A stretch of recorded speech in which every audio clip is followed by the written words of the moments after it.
టాలీవుడ్ సినీ ఇండస్ట్రీలో mega prince Varun Tej, Lavanya Tripathi గురించి ప్రత్యేకమైన పరిచయం అవసరం లేదు. ఇన్ని రోజులుగా రహస్యంగా ప్రేమించుకున్న వీరు ఈ మధ్య తాము ప్రేమించుకున్నట్లు ఇంట్లో చెప్పి పెద్దలను ఒప్పించి మరి జూన్ 9న వీరు నిశ్చితార్థం చేసుకున్నారు. ఇకపోతే ఈ నేపథ్యంలో ఎప్పుడు వివాహం చేసుకుంటారో అంటూ వార్తలు చక్కర్లు కొడుతున్నాయి. వీళ్ళిద్దరి మధ్య పెళ్లి ముహూర్తం ఫిక్స్ అయింది అంటూ అనేక కామెంట్లు అయితే వస్తున్నాయి. ఇక అసలు విషయానికి వెళ్తే కనుక ఎంగేజ్మెంట్ తర్వాత వరుణ్, లావణ్యలు ఇద్దరు కూడా ఫారెన్ ట్రిప్కి వెళ్ళి అక్కడ ఫుల్గా ఎంజాయ్ చేస్తున్నారు. ముఖ్యంగా క్యూట్ కపుల్స్ ఫోటోలు సోషల్ మీడియాలో చాలా వైరల్గా మారాయి. ఇదిలా ఉండగా తాజాగా వచ్చే నెలలో వీళ్ళిద్దరు మెగా ఫ్యామిలీలో సంబరాలు మొదలైనట్లు వార్తలు అయితే వస్తున్నాయి.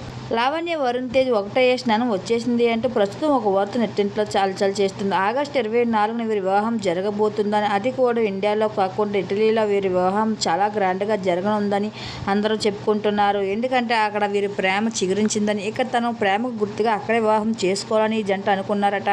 అందుకే పెళ్లి పనులు దగ్గరుండే లావణ్య మరి వరుణ్ చూసుకున్నట్లు సమాచారం. ప్రస్తుతం పెళ్లి ముహూర్తం గురించి సోషల్ మీడియా వార్తలు వైరల్గా మారాయి. నెటిజన్లు కూడా ఈ జంటకు శుభాకాంక్షలు తెలియజేస్తూ మరి ఇందులో ఎంత నిజముందో లేదో తెలియదు, కానీ ఈ వార్త వచ్చే వరకు మనం వేచి చూడవలసిందే.